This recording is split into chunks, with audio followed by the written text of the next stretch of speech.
We are going to do the award for Best Developer, Best Dev of the year 2021. And there's a lot of them, so let's get started. Who wants to kick this off with the nomination? David. David has one. He had that hella fast. Yeah. Armature for Resident Evil 4 VR. They went well beyond what I think most other people thought would be just another RE4 port, and kind of rethought how the game should play, and the work that they put into this has made it one of the definitive VR games for me, my favorite VR game I've played. And because they sacrificed none of the game's intensity or pacing. It is Resident Evil 4, but you're in VR, and those Ganados are coming at you from every direction. And it is just a fucking blast from beginning to end. I honestly encountered no part of that game, because TJ and I talked a lot about this while he was reviewing it. And just as an example, the battle against I don't remember what it's called, but the lake ness monster, whatever they call theirs, went from being probably my least favorite part of the traditional game, just because I don't really like it when games let you upgrade an inventory and then take it from you, to one of my favorite parts, just because it was such a blast, like feeling like I was trying to hold steady on a boat while grabbing harpoons, loading them into the gun, and firing at this monster. Every part of that game from top to bottom just felt so damn good, and Armature went above and beyond with their work on this game. That is a solid nomination. I'm guessing we got more. Who's got one? TJ does. Arc System Works. No, I love Arc System Works, but IO Interactive took their fate into their own hands this year with the Hitman trilogy. They cut themselves loose from. They were under Square Enix, I think, right? Mm-hmm. They were at one point, and Square Enix didn't like the sales that they were seeing under on the first two Hitman games, and so IO Interactive, knowing that they had something good, took it into their own hands, ventured forth, made it happen with Hitman 3 this year. Mm-hmm. And not only made it happen with Hitman 3 this year, but got the contract for a James Bond game. Yeah. Like, it has to be the most terrifying thing for a developer that is coming off of two well-made games, but lukewarm receptions, to finally to venture out into your own and try again, and then finally get something to click in the way that Hitman 3 did. Like, it is, the Hitman trilogy has been amazing, and I think those who have stuck with it know that, but like, to get people to finally realize how amazing it is on the scale that Hitman 3 did, and then go back and also remaster and brush up Hitman 1 and 2. Yeah. And put them in there alongside Hitman 3. In addition to working on this James Bond project, I don't know how they have all the time to do all that and continue to make content and now month to month for Hitman 3. I think your point about rotating the free content, where you can essentially play the entirety of Hitman 3 for free, is really relevant. And I just pasted the roadmap for everyone to see for the winter roadmap. There's not almost a day that goes by, and that's not just this roadmap, but like every monthly roadmap they have, there is something happening in the game every day, and almost all of it's free. They had the exception of the 7 Deadly Sins DLC, but the Shacknews contracts that are in Hitman 3, those are free, as are the hundreds of curated contracts that they have put in the game and featured, in addition to the thousands of contracts that people have made. So I was explaining to somebody today that Hitman 3 could take you probably 300 hours if you wanted to really exhaust everything in it, but it could also take you 10 if you just wanted to play the story. So Yeah, that was massive props to IO Interactive, because you can turn on Hitman and it's a single player game. You can turn it on every day and there is something happening to do. Some kind of free content that you can dig into. or you can just play Hitman 3, unlock some gear, and be like, I want to play with that gear in Hitman 1 or 2. And you can just do that. And there's like literally no boundary to it. It's And I think to your point earlier about how the Hitman series has always been critically pretty well received, but sales wise, maybe not as much. The decision to put the effort to put their other two games in this package for, essentially free, and to rebuild them, or to spruce them up, I think is really cool, because they're proud of their work, and they cared for it in a way where they really delivered a valuable package to anyone. If someone had not played the Hitman series and just picked up 3, you got everything right there. It's pretty awesome. To your point, Asif, there's actually a feature in the game where you can watch all of the cinematics from the 2016 version. So if you're, trying to get some Hitman time in for, Game of the Year voting and whatnot, you can actually watch the cinematics through the 3 games. So you can kind of like brush up on the story. You can also it essentially guides you through it. So yeah, they've I thought it was about Roger Hitman and his adventures. It is. yeah, it is Okay. in a way. There we go. but yeah, and then the cherry on top of that, like Bill said, was like they are so attentive to their community, and they are so attentive to their fans, and they're so attentive to the people that care about this journey. They didn't have to give Shacknews contracts in this game. They did. They have reached out and continued to include community input and community missions into their game. Yep. And this is like as much anyone's Hitman as it is IO Interactive's Hitman. They have built a community for sure. Blake, what you got? Well, I'm gonna nominate Insomniac. They put out the first real next gen game this year, coming hot off of the tail of last year's Spider-Man Miles Morales. Not necessarily a new full game, but still like an excellent title. So like just piggybacking off of the success of that and the Rift Apart, and then they announced they're going to be making a Wolverine game.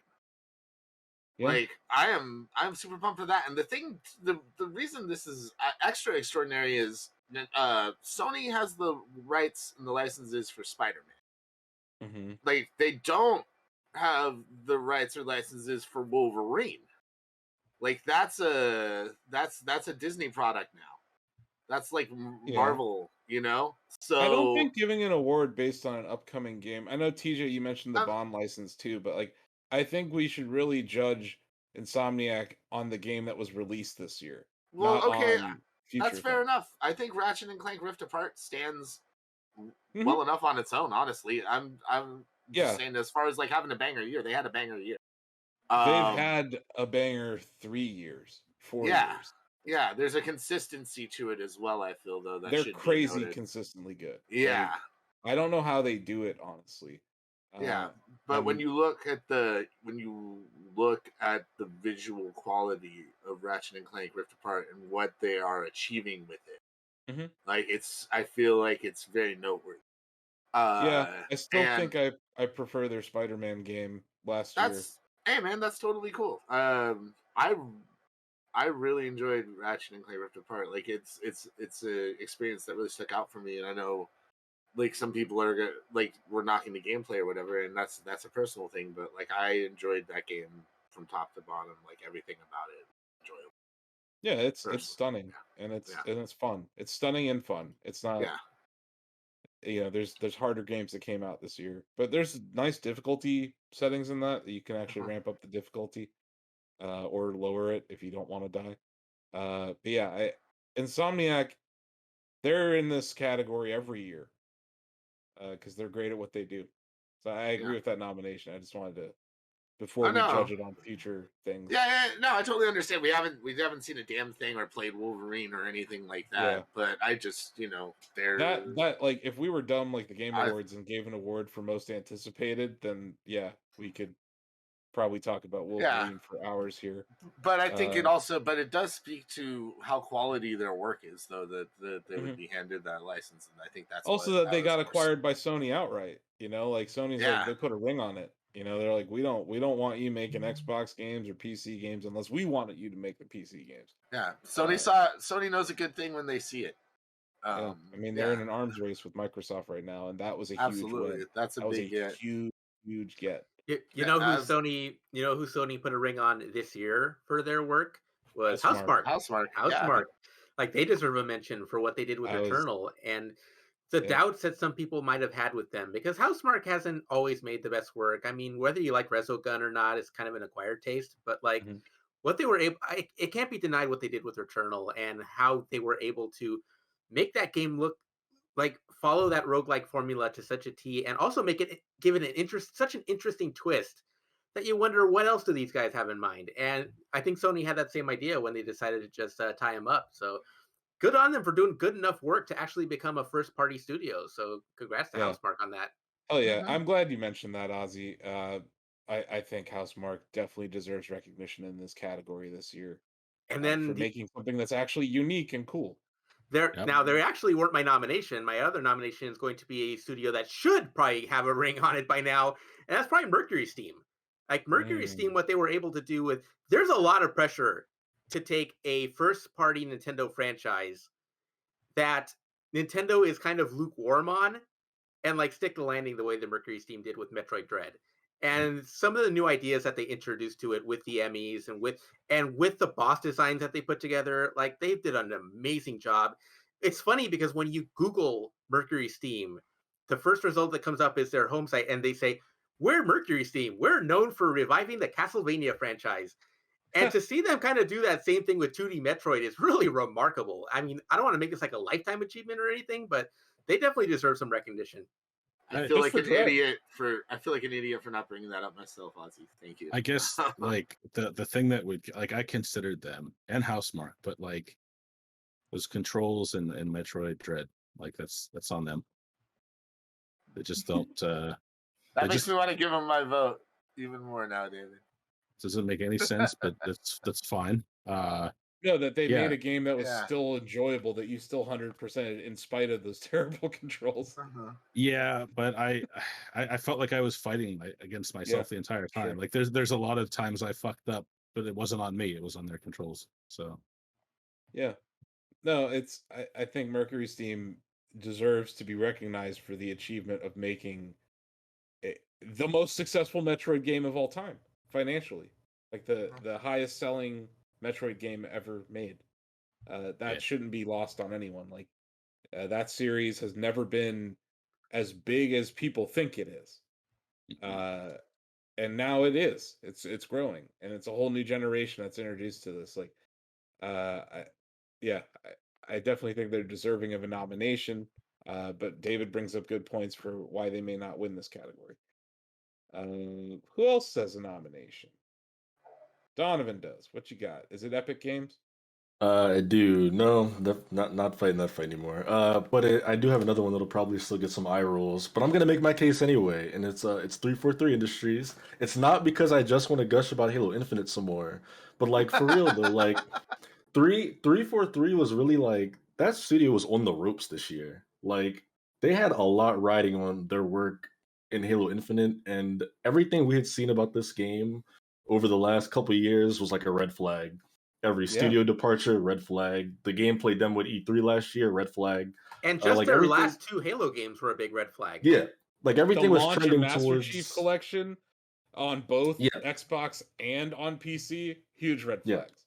Yeah, everything about this game was trending towards it being a massive disappointment. And if this game comes out and it is awful, like you're talking about, like you might not see 343 making anything again. That they might be done after that. The Halo series might be done after that.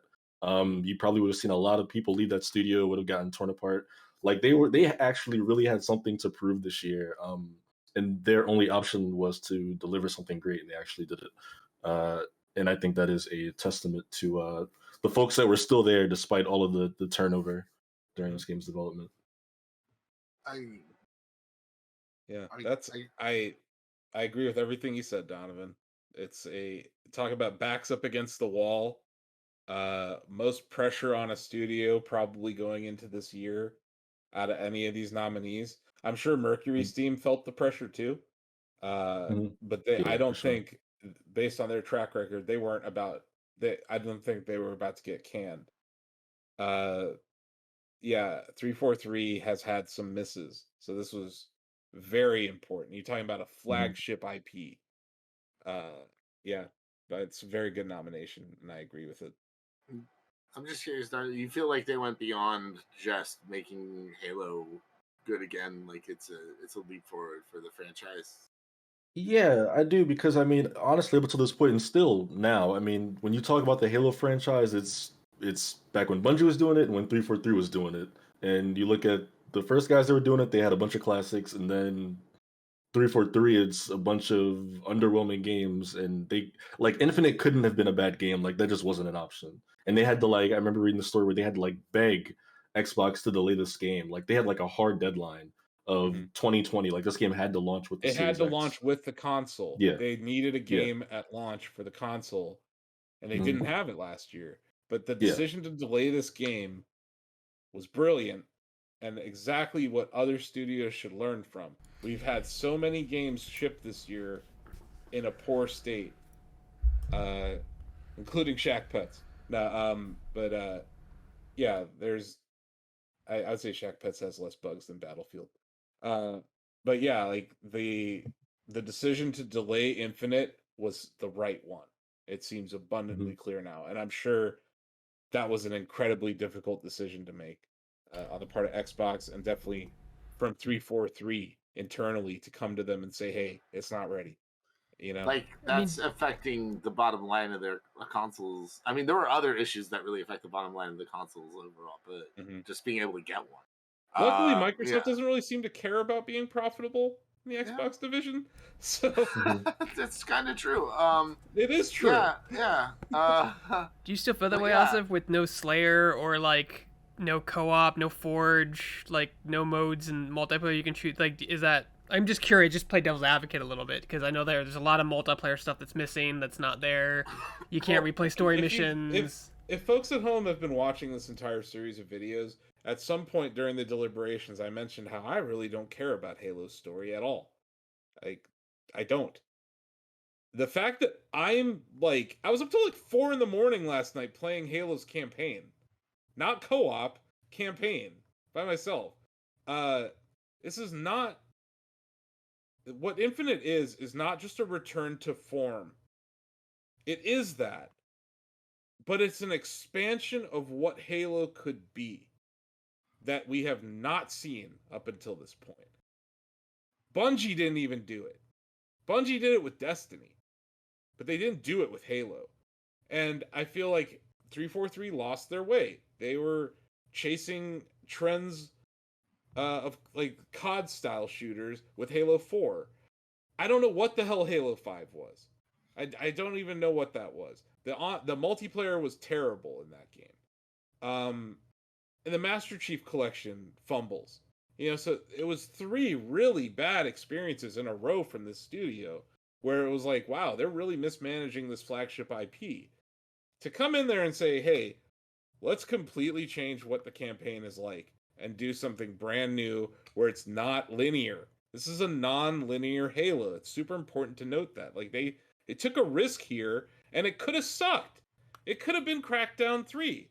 Because Crackdown 3 was an open world, but boy did that game suck. Like this is actually a good change in direction at the company, and they took a risk with this IP and it worked. I think that's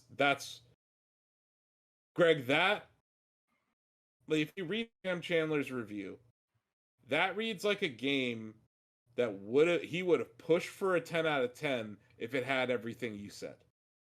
If it shipped with co-op, if it had all those playlists, and all these things. I can't. I find it hard to criticize the multiplayer experience in this game that shipped as a surprise on the 20th anniversary of the console in beta and for free. It's not like they're charging you for this experience that's going to be alive for probably the entire generation of this console. At the core of the multiplayer is very good gameplay. So if it was Halo 5 quality gameplay or even Master Chief Collection launch style quality of gameplay, I would be panning this game right now. But the gameplay that exists in the multiplayer is solid. It's very good and it's fun. So I don't view it like, obviously it's a negative that they didn't ship with co-op campaign. But having played the campaign, I get why it's hard to do it. I think, Donovan, we were talking about that earlier. Like, it's not like a traditional linear Halo. So implementing a multiplayer experience in that campaign is probably going to take some time. And we're in a pandemic still. And it's like, I would rather them delay the launch of something than have to crunch and make something in a hurry. So in this world where we are more understanding about game devs, and I think, Bill, you mentioned the Long Dark. They announced they're not going to ship their Switch patch until next year because they're taking time off. So in this world where we're seeing how game developers are being treated, I'm glad that they were able to figure out this tiered sort of release for this. I don't like this from a consumer perspective. And I think it is a negative, and that's why Sam did not push for a 10, I think. If you talk to Sam, if every one of his negatives was addressed, I think he would have been adamant that this is a 10 out of 10 game. So to me, that's why it's a 9 out of 10 game, Greg. So no, I don't think that those decisions preclude it from this award. And I think that we're going to see more of this. This style of staggered release, multiplayer campaign, co-op from other companies. I think you make a really the interesting variable here with Halo and with a lot of other games is that Game Pass is this giant crash pad. Not that Halo Infinite shipped in like a crash landing, but everything about Game Pass kind of softens the blow. It's not like you're paying $60 or $70 and then realizing that, if co-op was your favorite part, then that's out. You can look at it like, man, everything that's here is so awesome, and I'm only paying, X amount of dollars a month for this. So that to me really helps, Your point, Asif, it's easy for us to say, it sucks that it doesn't have the co-op, or it sucks that they don't have this mode in there. But we also aren't behind the scenes with the decision making. Like, they have to weigh, do we want to delay it further? And will that piss people off more? Or will people be more pissed off if we leave a couple things out and add them in later? Like, it's not as if this is as cut and dry as just like, well, let's just do co-op in March. Like, there's reasons for that. And at a time when we're constantly addressing, toxic culture and crunch, like, that all plays into it. And, like, it's just a situation where I think that maybe we don't get to hear the reasons from the studio. They don't necessarily always make this kind of stuff public, but maybe it came down to, treating their people better and thinking that this was the best choice to make. And a focus on quality. Right. This game was already delayed, right? Yeah. This game was delayed, and it's undeniable, based on the preview footage that we saw, that was the right decision. Yeah. It was. They made the more polished experience now. That's probably true of what we're getting next year with co-op. Maybe they had some sort of co-op build. Maybe it wasn't great. Maybe it would have actually detracted from the user experience right now. And in a world, like, to David's point, games as a service is here. It's here to stay. Microsoft's the patron saint of games as a service. Halo is positioned as a games as a service, as a game as a service. Like, this is clearly the campaign is one thing, right? That could be a separate game almost. But the multiplayer existence of this game is going to evolve over time. And this is the flagship FPS for the Xbox now. And I think that it would be one thing if this was a small studio. I probably would be like, I don't have much faith that they're going to make this multiplayer better. But with Halo and the track record they have of very good playlists and all these different things, amazing maps, level design, yeah, I'm willing to give them the benefit of the doubt here. I think that's really what it boils down to, is that I think, especially having experienced all the Halo Infinite that I have, I'm willing to give them the benefit of the doubt. And I think, to Bill's point, if they delayed the whole thing, I think people are going to be even more pissed off. And we're in a position as gamers where we kind of have to make a choice here, where we can't expect everything right away and also have it be quality and also not be good with crunch. Like, there are sacrifices that have to be made, and I look at your example of the Long Dark. Like, they came out and said, listen, we're not going to have the Nintendo Switch patch ready for this year. The reason is because of certification. We're just not going to be able to get it done in time, and we're not willing to sacrifice giving our people the holidays off to get it done. And it's like, okay, we can be outraged by that decision, and I'm sure that kind of thing exists across many, many, many games in the industry, but you eventually have to be like, okay, you know what? That reasoning adds up. I respect it. It sucks, but, you know. I'm going to put just like one small thing, I'm going to put a hard counterpoint out there.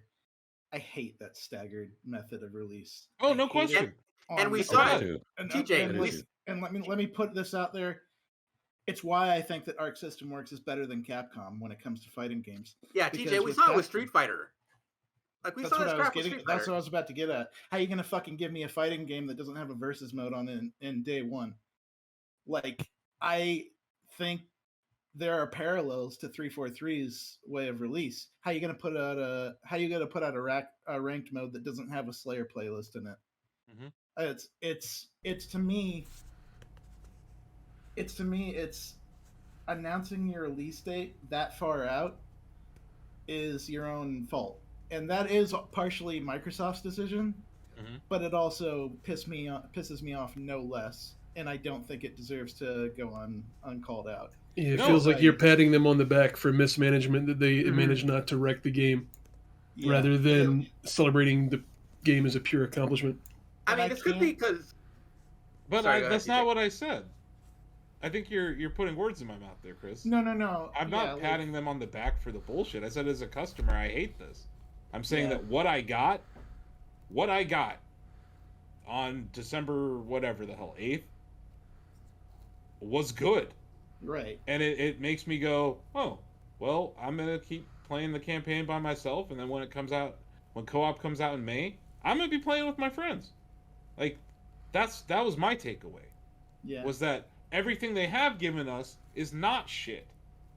And that, to me, is the only reason why I'm even moderately willing to tolerate this bullshit. Because you're right. This is not a good customer experience to do it this way. I guarantee it's a trend. I guarantee we're going to see this again. Like, there's no doubt in my mind that we're going to see this again. But why I think it's good. Multiplayer Halo is free. It's never been free. That is hugely important for the health of a multiplayer game. That it's free. And Splitgate's free. I'm willing to tolerate the nonsense in Splitgate because I didn't pay for it. So when it comes to the issues with multiplayer, I would have way more issues if it cost money. If I actually pay for that experience. But the fact that it's free, I'm not going to complain about it. Because it actually works. If it was free and sucked, I would complain. And I think that's why I'm willing to give them the benefit of the doubt. But yes, it was horribly mismanaged. But, like, let's not act like this company wasn't completely affected by the pandemic. Like, every dev studio was. Especially these massive ones. Because they have so many security protocols with hardware that has to be in the facility, right? The process of moving dev out of a 343 is infinitely harder than moving out of an indie studio with 5 people. Like, that process should be accounted for here. And you see other games that shipped this year in way worse condition. And there are all these AAAs. It's not just... I think it's important... If this was a non-pandemic world and they did this, I would definitely be more critical than how this has been handled in the situation we are. Like, I would have been way more critical if they shipped a bad Halo last year than what they're doing here, I guess is my point.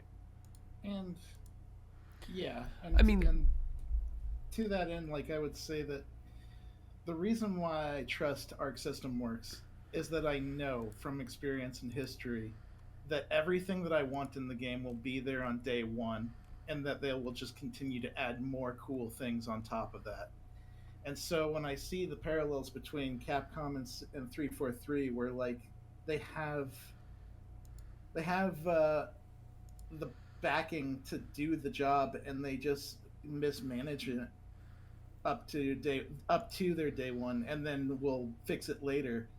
It just makes me frustrated in a big way. Have you played Halo Infinite yet? Yes. Like the campaign? I haven't jumped into the campaign yet, but I've played the heck out of that multiplayer. Yeah, it's I don't know. It's weird to. I don't understand. I understand the consumer standpoint of not liking this strategy. I definitely get that. But if you look at the actual product we did get, I think they are definitely deserving to be in this category. That argument is why I would probably go along with Blake's argument for Insomniac. They had the same pandemic, all the same concerns. They had dates to hit or whatever. And when their game came out, it was airtight, wasn't staggered. It was just absolute. And like Blake mentioned, they were the first people to jump into the next generation. And you didn't have all the random, you don't have all these qualifiers like, well, yeah, but this is, a next gen launch game or whatever else. And just top to bottom, there was nothing left to chance. And I can really appreciate that style of effort too. Is it really apples to apples here? This is a single player game. Yeah. It's not a game as a service. They're both backed by the console manufacturers. They're kind of their big deal for the year. You just asked TJ if he played the campaign of Halo yet. I know. So that's a single player experience, right? I know. I asked him if he played one of the modes in the game. Yeah, but I did. That's very true. My point is that Ratchet and Clank as a single player experience, who knows how long they've been working on this. But they're also juggling multiple projects too. Yeah. No, I get it. I'm not Insomniac deserves this nomination too. I'm not saying it doesn't. I'm saying and unlike Halo, there cannot be any mistaking the Ratchet and Clank they delivered for one that came out 8 years ago from a technical or visual standpoint. Okay. It's pretty. Say the line, Greg.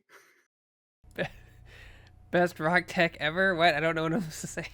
No, you're supposed to say Halo. It's the 6th one or whatever. Halo. But guys, it's the 14th one.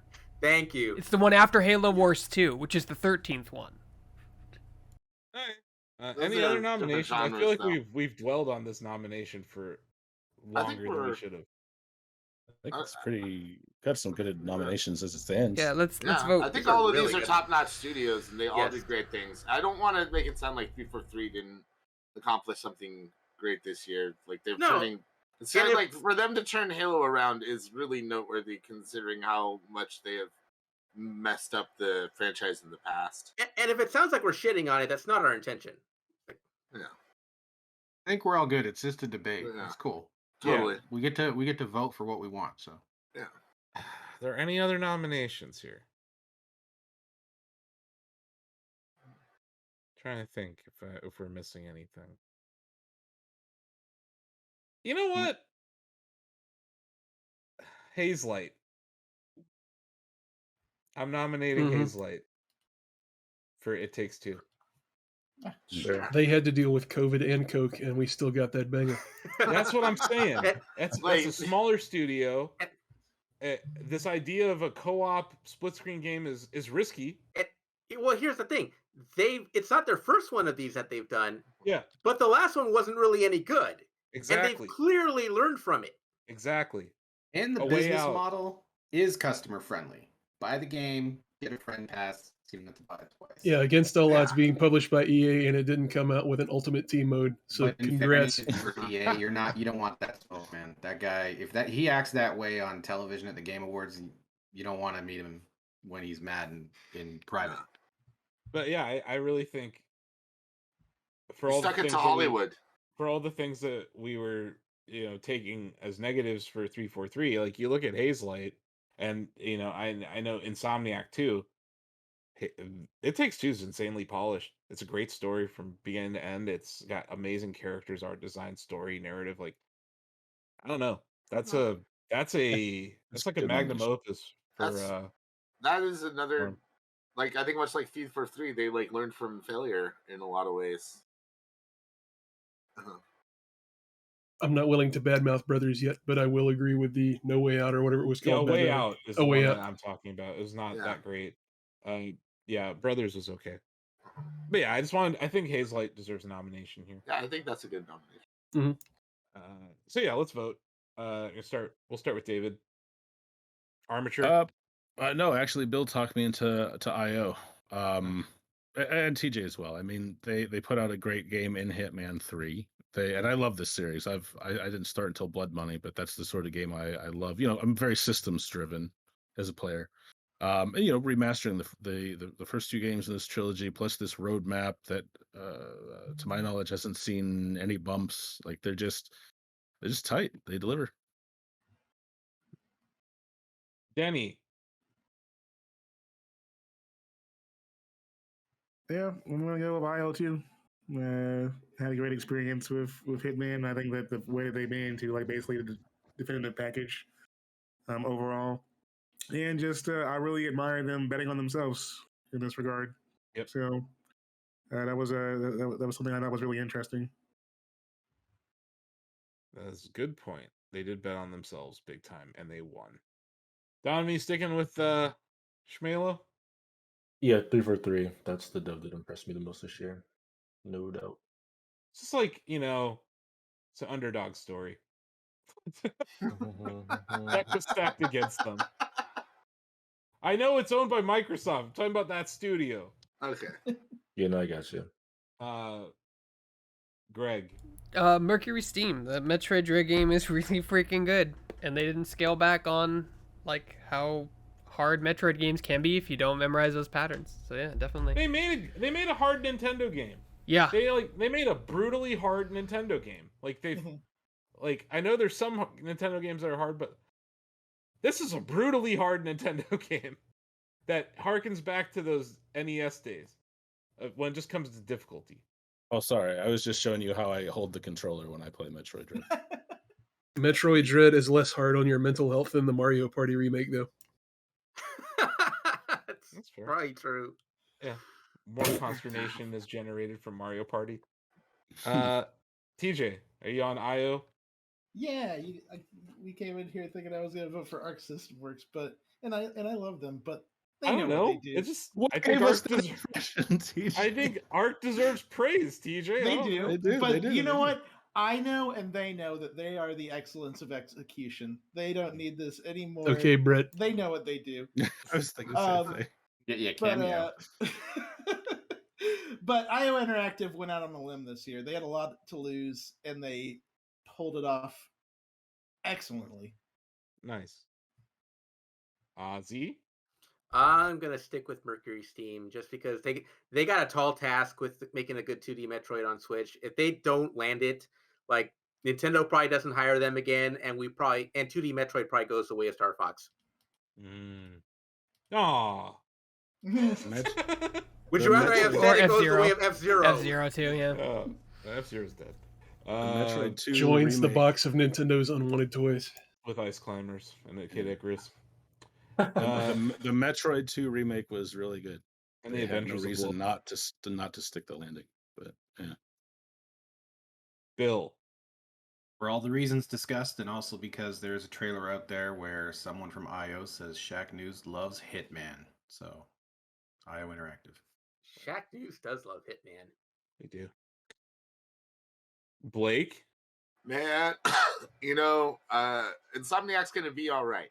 Ratchet & Clank's going to be okay.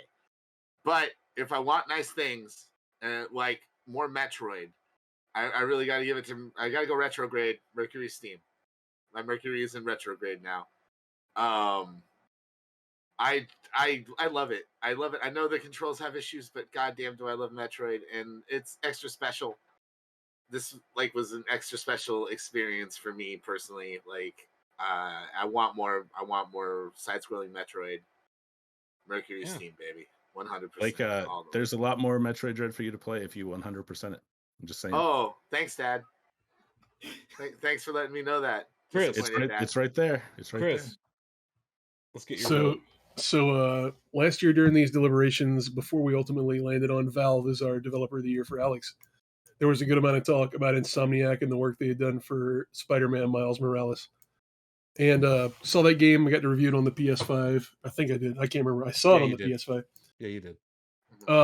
Enjoyed the game. Thought it was a nice add-on to what they did. But ultimately, it kind of felt like what you would expect if the original Spider-Man game got a port to the PC in a timely fashion. It was impressive, but this year Ratchet and Clank comes along, and I see this game on the PlayStation, and then I look over at my computer, and then back at the PlayStation, then I look over my computer, and I do the DeAndre Jordan animated GIF face over and over again. And like I mentioned in another deliberation in another category, like I haven't felt this way in such a long time about the technology side of it. So I would roll with Insomniac.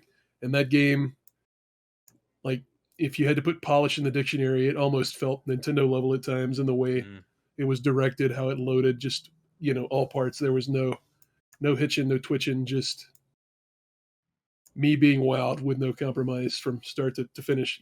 How you feel about the gameplays aside, but all that. No, I agree with everything you just said.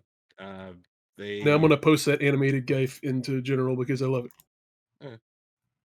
I could be an agent of chaos, or I can just end this. Chaos. Just end it. Square Enix told me we don't kill chaos until next year, so. So I have a stay of execution, I guess. They also tried to kill IO, Ozzy. Be careful. Insomniac's going to be back next year in this category.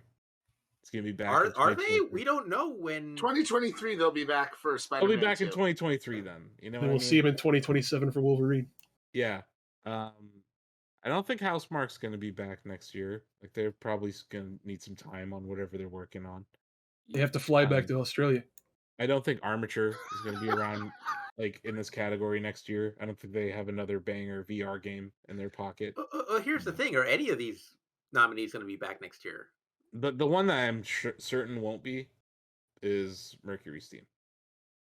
They take time to make these games, and I don't know if you were watching the Game Awards last night, but you could tell how much this franchise and the success of it means to the devs at Mercury Steam and the sense of responsibility they felt making it. So all these are great nominations, even the one I made for Joseph Ferris' studio, Hazelight. But yeah, I think similar to Donovan, and I know it's not as dire of a situation with the Metroid franchise as the Halo franchise, but I think that Mercury Steam, as the custodians of the 2D Metroid, have done an amazing job. And these are the best boss battles I've played all year.